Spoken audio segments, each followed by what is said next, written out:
Hi friends, मैं प्रदीप सिंह स्वागत करता हूं आपका अपने चैनल पीके मैथ स्टडी में। हम बात कर रहे हैं नंबर सिस्टम में। नंबर सिस्टम में हम कल बात कर चुके हैं कि कोई भी सीरीज चाहे जहां से प्रारंभ हो और चाहे जहां पर समाप्त हो तो उसका योगफल हम कैसे ज्ञात करते हैं।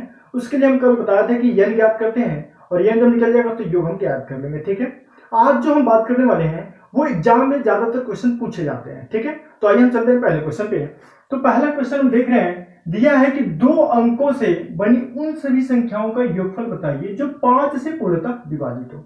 सबसे पहले दो अंक की बात कर रहे हैं, इसका मतलब 10 से स्टार्ट होगा, क्योंकि अगर 9 करेंगे तो 9 तो दो अंक होता नहीं है। 10, 11, 12, 13 ऐसे करके 99 तक दो अंक होते हैं, क्योंकि अगर हम 100 में जाएंगे तो 100 में क्या हो जाएगा, 3 अंक हो जाएगा। 3 अंक की बात नहीं कर रहा, बस 2 अंक की बात कर रहा है। यानी कि 10 से लेकर के वो क्या होगा, 10 से लेकर के 99 तक होगा। ठीक है, लेकिन दे रहे हैं कि 5 से वो क्या हो, पूर्णतः विभाजित हो। तो 10 क्या 5 से पूर्णतः विभाजित है, तो जब 10 जो है 5 से पूर्णतः विभाजित है। फिर इसके आगे क्या होगा, 15 5 से पूर्णतः विभाजित होगा। फिर क्या होगा, 20 5 से पूर्णतः विभाजित होगा। ऐसे ही आगे भी बढ़ता चला गया। 99 क्या 5 से पूर्णतः विभाजित है। अगर हम 99 में 5 से भाग देंगे तो 5 से कम 5 बचेगा 4, 49 हो गया, 5 9 45, यानी शेषफल बच जा रहा है 4, यानी कि ये पूर्णतः विभाजित नहीं है। तो इसका मतलब ऐसा कौन सा नंबर होगा इसके नजदीक में जो 5 से पूर्णतः विभाजित हो। तो देख रहे हैं कि इसके नजदीक में जो है 95 ऐसा नंबर है जो 5 से पूर्णतः विभाजित हो जाएगा। ठीक है, 19 25 95 हो जाएगा। ठीक है, तो इसका मतलब जो है यहाँ पे 95 19 से पूर्णतः विभाजित होगा। ठीक है, क्योंकि 96 में अगर हम 5 से विभाजित करेंगे तो शेषफल 1 बच जाएगा। ठीक है, पूर्णतः विभाजित होना चाहिए। इसका मतलब ये है, क्या हम कह सकते हैं कि ये 10 10 15 20 और 95, यानी कि ये एक सीरीज मिल जा रहा है। अगर यहां देखें तो 10 15 20 डॉट डॉट करके 95। अब पूछ रहे हैं कि इनका योगफल ज्ञात करना है। अब क्या ये कल जो हम बताए थे उस टाइप का क्वेश्चन हो गया? देखिए हो गया। इसमें ए क्या है, 10 है। यल क्या है, यानी कि पहली संख्या क्या है 10 और आखिरी संख्या क्या है 95, और सार्वंतर क्या है, तो कितने का अंतर है, 5 5 का अंतर हो रहा है। यानी कि जिससे हम भाग देंगे वही क्या होगा, इसका सार्वंतर होगा। तो हो गया 5। अब हम क्या n ज्ञात कर सकते हैं, तो n का फार्मूला आप जानते हैं, आखिरी संख्या माइनस पहली संख्या डिवाइडेड बाई सार्वंतर प्लस 1। इसमें आखिरी संख्या क्या है 95 माइनस पहली संख्या क्या है 10 डिवाइडेड बाई सार्वंतर क्या है 5 प्लस 1। अब अगर इसे हम सॉल्व करेंगे तो 95 में से 10 घटाएंगे तो क्या मिलेगा 85, 85 बटे 5 प्लस 1। 85 में 5 से भाग देंगे तो 17 बचे 85, यानी 17 1 18, यानी कि n का मान जो है 18 हो गया। जब n 18 हो गया तो योग हम बताया है कि योग का फार्मूला क्या होता है। योग के लिए हम बताया है कि योग बराबर पहली संख्या प्लस आखिरी संख्या गुणे n बटे 2। ये योग का फार्मूला हम बता चुके हैं। तो इसमें पहली संख्या क्या है 10 है, आखिरी संख्या क्या है 95 है, और गुणे n का मान हम निकाल चुके हैं 18। 18 बटे 2 से भाग देंगे तो 2 9 18, 9 बार में कैंसिल हो जाएगा। इसको हम अगर जोड़ लें तो 10 और 95 हम जोड़ेंगे तो 105, और 105 में अगर हम 9 से गुणा कर लें तो हो जाएगा 9 25 45 को 5 हाथ से बचेगा 4, 9 0 0 करेंगे 4 और 9 1 9, यानी कि 945 इसका आंसर हो जाएगा। ठीक है, यानी कि दो अंकों से बनी सभी संख्याओं का योगफल जो 5 से पूर्णतः विभाजित हो तो उसका योग जो है 945 होगा। ठीक है, इसी तरह से क्वेश्चन ये भी पूछ सकता है कि दो अंकों से बनी सभी संख्याओं का योगफल ज्ञात कीजिए जो 5 से पूर्णतः विभाजित है। तो 5 से पूर्णतः विभाजित की जगह पूछ सकते हैं कि 7 से पूर्णतः विभाजित हो या 8 से पूर्णतः विभाजित हो, तो भी हम क्या करेंगे, ऐसे ही करके सॉल्व कर लेंगे। ठीक है, तो देखिए नेक्स्ट क्वेश्चन पर चलते हैं। जितने भी क्वेश्चन हम लेकर के आए सभी जो है अलग अलग टाइप के क्वेश्चन लेकर के आए ताकि आपको कम समय में ज्यादा प्रॉफिट हो सके। ठीक है, तो आइए हम देखते हैं सेकंड क्वेश्चन। सेकेंड क्वेश्चन हम देख रहे हैं, दिया है कि दो अंकों से बनी उन सभी संख्याओं का योगफल ज्ञात कीजिए जिसमें 8 से भाग देने पर प्रत्येक दशा में 3 शेषफल प्राप्त हो। देखिए इसमें जो है दो अंकों से बनी संख्या थी और 5 से पूर्णतः विभाजित था, लेकिन शेषफल नहीं था। ठीक है, लेकिन इसमें दे रहे कि अगर 8 से भाग दे तो प्रत्येक दशा में 3 क्या हो, शेषफल प्राप्त हो। और बात क्या कर रहा है, दो अंकों की बात कर रहा है। इसका मतलब दो अंकों की बात कर रहा है तो 10 से स्टार्ट होगा, कहां तक, 99 तक। ठीक है, जहां तक ये होगा दो अंक। अब दो अंक में क्या कर रहा है, 8 से भाग दिया जाए प्रत्येक दशा में 3 शेषफल प्राप्त हो। तो दो अंक की बात कर रहे हैं, क्या हम 10 में अगर 8 से भाग दें तो शेषफल 3 मिलेगा, तो शेषफल 3 नहीं मिलेगा, क्योंकि अगर हम 10 में 8 से भाग देंगे तो शेषफल 2 मिलेगा, यानी कि ये पहला नंबर नहीं होगा। ठीक है, अगर हम 11 में 8 से भाग दें तो क्या शेषफल 3 मिल जाएगा, तो 11 में 8 से भाग देंगे तो शेषफल 3 मिल जाएगा, यानी कि पहला जो नंबर है वो क्या हो जाएगा 11। अब इसके बाद आगे के टर्म निकाले या नहीं निकाले उससे कोई फर्क नहीं पड़ेगा, देखिए इसके अगला हो जाएगा 19, क्योंकि 19 में हम 8 से भाग देंगे तो 8 गुना 16, शेषफल बच जाएगा 3। ठीक है, अब लास्ट का नंबर ये हम देखेंगे कि 19 में क्या अगर हम 8 से भाग दें तो शेषफल 3 बचेगा, पहले हम देख लें।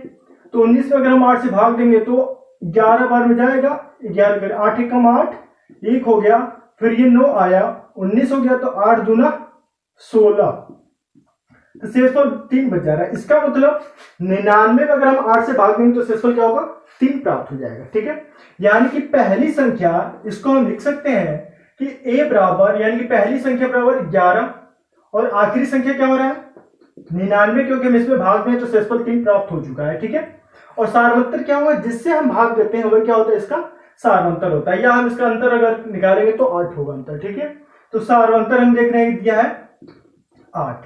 अब हम n आसानी से क्या कर सकते हैं, n बराबर आखिरी संख्या माइनस पहली संख्या डिवाइडेड बाय सारवंतर प्लस 1। आखिरी संख्या क्या है 99 माइनस पहली संख्या 11 बटे सारवंतर दिया है 8 और प्लस 1, तो हम यहां से सब्ट्रैक्ट कर लेंगे तो 9 में से घटाएंगे 8 और 9 में से घटाएंगे 8 बटे 8 प्लस 1, 8 से 88, 11 बार में कैंसिल हो जाएगा, यानी कि n बराबर 11 और 1 जोड़ लेंगे तो 12। n का मान निकल गया 12। जब संख्या निकल गया तब हम योग आसानी से ज्ञात कर सकते हैं कि हो जाएगा योग इक्वल टू पहली संख्या प्लस आखिरी संख्या गुणे n डिवाइडेड बाई 2। देखिए यहां से सॉल्व करेंगे तो पहली संख्या क्या दिया है 11 और प्लस आखिरी संख्या क्या दिया है, आखिरी संख्या दिया है 99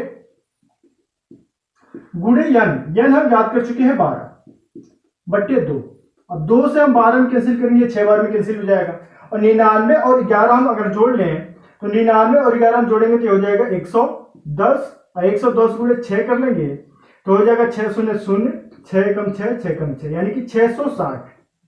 ठीक है, यानी कि 2 अंकों से बनी उन सभी संख्याओं का योगफल ज्ञात करेंगे जिसमें 8 से भाग देने पर प्रत्येक दशा में 3 शेषफल प्राप्त होगा, तो उसका आंसर 660 हो जाएगा। ठीक है, क्योंकि हम देख रहे हैं कि अगर हम 8 से 11 में भाग देंगे तो शेषफल 3 प्राप्त होता है। यानी कि इस टाइप के क्वेश्चन जितने भी दिए हमारे दे दिए कि 2 अंकों से बनी सभी संख्याओं का योगफल ज्ञात करें जिसमें 5 से भाग देने पर प्रत्येक दशा में 2 शेषफल प्राप्त हो, तब क्या होगा, तब अगर हम सॉल्व करेंगे तब हम देखेंगे 5 अगर हम 10 में भाग दें तो 5 गुना 10 कैंसिल हो जा रहा है, यानी कि पहली संख्या ये नहीं होगा, तो पहली संख्या क्या होगा 12, क्योंकि 12 में अगर हम 5 से भाग देंगे तो 5 गुना 10, शेषफल क्या मिल जाएगा 2। ठीक है, और आखिरी संख्या तब 95 नहीं होगा क्योंकि 19 25 95 टोटल कैंसिल हो जाता है, तो आखिरी संख्या क्या हो जाएगा 97 हो जाएगा। ठीक है, और सारवंतर तो डी यानी कि जिससे हम डिवाइड करते हैं वो हो जाएगा। इसका मतलब अगर इस टाइप के क्वेश्चन जितने भी दे तो उसको आप सॉल्व आसानी से कर सकते हैं। ठीक है, अब देखिए हम अगले टाइप पे चलते हैं। ठीक है, देखिए थर्ड क्वेश्चन दिया है कि 3 अंकों से बनी, देखिए अभी तक हम 2 अंकों की बात कर रहे थे, अब हम बात कर रहे हैं 3 अंकों की। ठीक है, तो अगला क्वेश्चन दिया है कि 3 अंकों से बनी उन सभी संख्याओं का योगफल बताएं जो 90 से पूर्ण तक विभाजित हो। देखिए अभी तक क्या था, 5 से पूर्ण तक विभाजित था, 8 से पूर्ण तक विभाजित था। देखिए अब क्या दे रहे हैं 90 से पूर्ण तक विभाजित हो और कितनी संख्याएं हो, तो 3 अंकों से बनी संख्या हो।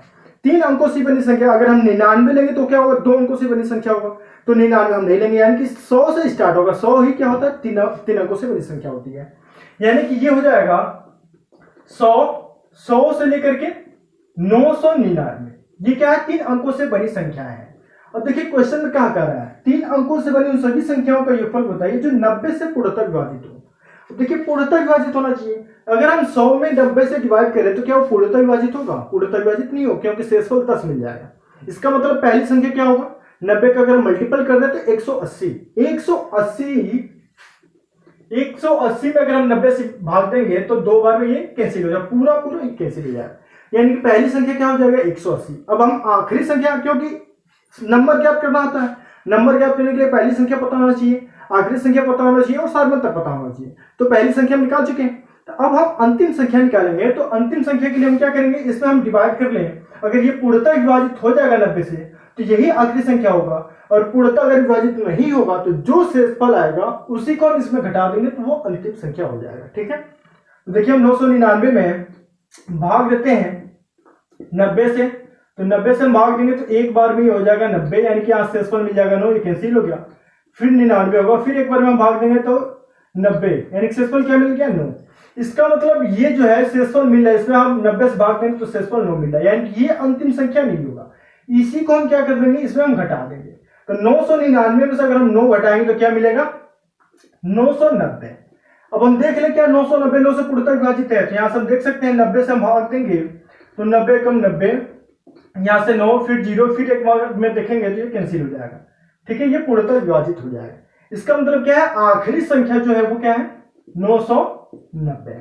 ऐसे हम ज्ञात कर सकते हैं। ठीक है, तो अब हम देख रहे हैं पहली संख्या मिल गया, आखिरी संख्या मिल गया, और सारवंतर अगर पता करना है तो सारवंतर क्या होता है, जिससे हम भाग देते हैं वही क्या होता है, सारवंतर होता है। ठीक है, तो यहां से हम देख रहे हैं पहली संख्या हो गया 180, अंतिम हो गया 990, और सारवंतर क्या हो गया, जिससे हम भाग देते हैं वही क्या होता है, सारवंतर होता है। तो अब ये सेम प्रोसेस पिछला वाला क्वेश्चन हो गया, हम यह ज्ञात करेंगे तो अंतिम संख्या माइनस पहली संख्या डिवाइडेड बाई सारवंतर प्लस 1। अंतिम संख्या दिया है 990 माइनस पहली संख्या दिया है 180 बटे सारवंतर दिया है 90 प्लस 1। यहां से हम सॉल्व कर लेंगे तो हम यहां से सब्ट्रैक्ट कर ले तो 0, फिर 9 में से 8 घटाएंगे 1, फिर 9 में से 1 घटाएंगे तो 8 बटे 90 प्लस 1। देखिए 0 से 0 कैंसिल, 9 से 81 कैंसिल करेंगे, ये 9 बार में कैंसिल हो जाएगा, यानी कि n बराबर 9 और 1 जोड़ लेंगे तो ये 10। जब n प्राप्त हो गया तो क्या हम योगफल ज्ञात कर सकते हैं। योगफल का फार्मूला आप जान चुके हैं कि योगफल बराबर पहली संख्या प्लस आखिरी संख्या गुणे n बटे 2। देखिए पहली संख्या क्या दिया है 180 प्लस आखिरी संख्या क्या दिया है 990 गुणे n हम निकाल चुके हैं 10 बटे 2। अब 2 से हम भाग देंगे तो 10 5 बार में कैंसिल हो जाएगा। इसको हम जोड़ लें तो जोड़ेंगे तो ये 0 और 9 और 8 हो जाएगा 17, 7 हासिल 1, फिर 9 1 10 और 1 11, 1170 गुणे क्या कर लेंगे 5 हम इसमें क्या कर देंगे गुणा कर देंगे। अब गुणा हम कर लें तो देखिए क्या मिलता है, तो 5 शून्य शून्य, 5 सत्ते 35 को 5 हासिल 3, 5 एकम 5 3 8 और 5 एकम 5, यानी कि 5850 इसका आंसर हो जाएगा। ठीक है, यानी कि 3 अंकों से बनी उन सभी संख्याओं का योगफल बताइए जो 90 से पूर्णतः विभाजित हो, तो उसका योगफल क्या होगा 5850। हम आशा करते हैं कि ये समझ में आ रहा होगा। ऐसे क्वेश्चन पूछ सकते हैं कि 3 अंकों से बनी उन सभी संख्याओं का योगफल ज्ञात करें जो 50 से पूर्णतः विभाजित हो या 60 से पूर्णतः विभाजित हो या किसी भी नंबर से पूर्णतः विभाजित हो। तो हम इसी तरह से हम क्या कर लेंगे, इसे सॉल्व कर लेंगे। ठीक है, अब देखिए नेक्स्ट टाइप के क्वेश्चन पे हम चलते हैं। अगला जो क्वेश्चन दिया है वो दिया है कि 3 अंकों से बनी उन सभी संख्याओं का योगफल बताइए जो 10, 20, 30, 40 से पूर्णतः विभाजित हो। अभी तक देखिए क्या था कि एक एक नंबर दे रहा था पूर्णतः विभाजित के लिए। यहां से हम देख रहे हैं 5 से दे रहा था, 8 से दे रहा था और 90 से दे रहा था। लेकिन अब क्या दे रहा है कि 10 से भी विभाजित हो, वो 20 से भी विभाजित हो, 30 से भी विभाजित हो और 40 से भी विभाजित हो, तो वो क्या होगा, उसका योगफल क्या होगा। ठीक है, और बात क्या कर रहा है 3 अंकों की बात कर रहा है। 3 अंकों की बात करें इसका मतलब वो 100 से स्टार्ट होगा 999 तक। ठीक है, अब देखिए क्या दे रहा है 10 से भी विभाजित हो, 20 से, 30 से, 40 से विभाजित हो। तो करना क्या है, इन चारों का हम एलसीएम ज्ञात करेंगे। जो एलसीएम मिलेगा वो उसी से क्या करना होगा, भाग करना होगा। देखिए एलसीएम जब हम पढ़ाएंगे तो इसे बहुत ही शानदार ट्रिक्स हम बताएंगे कि एलसीएम कैसे निकाला जाता है। मात्र आप देखिए और तुरंत एलसीएम हो जाए। ठीक है, देखिए उसी को कुछ हम यहाँ पे बताने भी चलते हैं। तो 10, 20, 30, 40 का हम क्या करेंगे, एलसीएम निकालेंगे। तो 10, 20, 30, 40 इसका एलसीएम ज्ञात करना है। ठीक है, इसका देखिए एलसीएम ज्ञात करने के लिए हम क्या करेंगे, जो सबसे बड़ा नंबर हो, ठीक है ना, जो सबसे बड़ा नंबर हो उसी में हम सबसे भाग देते हैं। देखते हैं क्या कैंसिल हो रहा है, जिससे कैंसिल हो जाएगा उसको हम छोड़ देंगे, लेकिन जिससे कैंसिल नहीं होगा उसी को हम देखेंगे। ठीक है, तो क्या हम देख रहे हैं 10 से 40 कैंसिल हो जाएगा, पूर्णतः विभाजित हो जाएगा 4 बार में। 20 से कैंसिल होगा तो 2 बार में पूर्णतः विभाजित हो जाएगा। लेकिन क्या 30 से कैंसिल होगा, तो 30 से कैंसिल नहीं होगा। जब 30 से कैंसिल नहीं होगा तो हम 30 से ही क्या करेंगे, इसमें हम भाग दे देंगे। तो 0 से 0 कैंसिल हो गया। अब जो भाग देने पर हर में जो बचेगा उसी से हम बड़ी वाली संख्या में गुणा कर लेंगे। ठीक है, तो 40 में हम 3 से क्या कर लेंगे, गुणा कर लेंगे, क्योंकि यहां से 0 से 0 कैंसिल हो जाएगा, 3 बचेगा, 3 से हम 40 में गुणा कर लेंगे तो हो जाएगा 120, यानी कि एलसीएम इसका हो जाएगा 120। जैसे आप निकालते हैं वैसे कर सकते हैं, ठीक है। ये बहुत ही शॉर्ट मेथड है जिससे आप एलसीएम मात्रा आप देखें और तुरंत निकाल दें, ठीक है। अभी तो जब हम एलसीएम बताएंगे तो इससे भी बढ़िया बढ़िया मेथड बताएंगे, ठीक है। अब देखिए, अब ये क्वेश्चन क्या बन गया। अब ये क्वेश्चन बन गया कि 3 अंकों से बनी उन सभी संख्याओं का योगफल बताइए जो 120 से पूर्णतः विभाजित हो। अभी तक क्या था कि 10 से 20 से 30 से 40 से पूर्णतः विभाजित हो। जब हम इसका एलसीएम ज्ञात करेंगे तो इसका एलसीएम मिल गया 120, तो ये बन गया कि 120 से पूर्णतः विभाजित हो, यानी कि ये सेम क्वेश्चन थर्ड हो गया। देखिए अब हम सॉल्व करेंगे तो 120 से ये पूर्णतः विभाजित होना चाहिए, यानी कि 100 120 से पूर्णतः विभाजित होगा, नहीं होगा। इसका मतलब 120 से 120 पूर्णतः विभाजित हो जाएगा एक बार में, तो पहली संख्या तो ये हो गई। अब हम आखिरी संख्या देखेंगे, ये 999 क्या 120 से पूर्णतः विभाजित होगा, ये आप रफ करके देख लेंगे, ठीक है। त्यास करेंगे तो ये 8 बार में जाएगा, 12 8 96, 960, 9 में 0 गया 9, 9 में 6 गया 3, 39 शेष बच रहा है। इसका मतलब अंतिम वाली संख्या ये नहीं होगी। इसका मतलब क्या करेंगे, 39 को इसमें से घटा लेंगे, तो 999 में से अगर हम 39 घटा दें तो 9 में से 9 गया 0 और 9 में से 3 गया 6 और 9, यानी कि 960 क्या होगा, आखिरी संख्या होगा, ठीक है। आखिरी संख्या क्या हो गया 960। और सारवंतर के लिए आप जानते हैं कि जिससे हम डिवाइड करेंगे वही क्या होगा, सारवंतर, यानी कि डी बराबर क्या हो जाएगा 120। अब देखिए, जब पहली संख्या मिल गया, आखिरी संख्या मिल गया, सारवंतर मिल गया, तो हम n आसानी से ज्ञात कर सकते हैं। n बराबर आखिरी संख्या माइनस पहली संख्या डिवाइडेड बाय सारवंतर प्लस 1, तो आखिरी संख्या हम देख रहे हैं 960 माइनस पहली संख्या हम देख रहे हैं 120 डिवाइडेड बाय सारवंतर यानी कि 120 प्लस 1। अब इसको हम घटा लें तो हो जाएगा n बराबर 0, 6 में से 2 जाएगा तो 4 और 9 में से 1 गया 5 बटे 120 प्लस 1। सॉरी, यहां से हम घटाएंगे तो 0 में से 0 गया 0, 6 में से 2 जाएगा तो 4 और 9 में से 1 जाएगा तो 8 हो जाएगा यहाँ पे, ठीक है। अब यहां से हम सॉल्व कर लें तो 0 से 0 कैंसिल और 12 से हम इसको सॉल्व करेंगे तो 12 सत्ते 84 होता है, तो 7 और 1 8 हो जाएगा। n का मान निकल गया 8। जब n निकल गया तो हम योग आसानी से ज्ञात कर सकते हैं कि योग बराबर पहली संख्या प्लस आखिरी संख्या मल्टीपल n डिवाइडेड बाई 2। अब देखिए, पहली संख्या क्या है 120, आखिरी संख्या क्या है 960, मल्टीपल n क्या दिया है 8 बटे 2। 2 से हम 8 कैंसिल करेंगे, 4 बार में कैंसिल हो जाएगा। अब हम इसको जोड़ लें तो जोड़ेंगे तो 0 प्लस 0 0, फिर 6 प्लस 2 8, फिर 9 और 1 10 गुणे 4। यहां से गुणा कर लेंगे तो यह जाएगा 4 0 0, 4 बटे 32 को 2 हाथ से 3, 4 0 0 3, 4 एकम 4, यानी कि 4320। बस ये इसका आंसर हो जाएगा, ठीक है। यानी कि अगर इस टाइप के जो भी क्वेश्चन दे, मान लीजिए क्वेश्चन ये तो था, अगर दे देता कि 3 अंकों से बनी उन सभी संख्याओं का योगफल ज्ञात करें जो 5 10 15 20 से पूर्णतः विभाजित हो, तब क्या करते हैं, फिर वही प्रोसेस 5 10 15 20 का हम क्या करते हैं, एलसीएम ले लेते हैं और उसी एलसीएम से क्या करते हैं, हम देखते हैं कि कौन सा पहली संख्या हो रहा है, कौन आखिरी संख्या हो रहा है, और सारवंतर तो जो एलसीएम आता है वही उसका सारवंतर हो जाता, और ये प्रोसेस करके हम निकाल लेते हैं, ठीक है। तो इस टाइप के क्वेश्चन जितने भी बने वो आप करें, क्योंकि ये एग्जाम में पूछे जाते हैं, ठीक है। तो आशा करते हैं कि ये समझ में आया होगा। समझ में आया हो तो लाइक करें, कमेंट करके बताएं कैसा लगा, और ज्यादा से ज्यादा शेयर करें, और इस चैनल पे नए हैं तो चैनल को सब्सक्राइब करें और बेल आइकन को प्रेस करें। Thank you.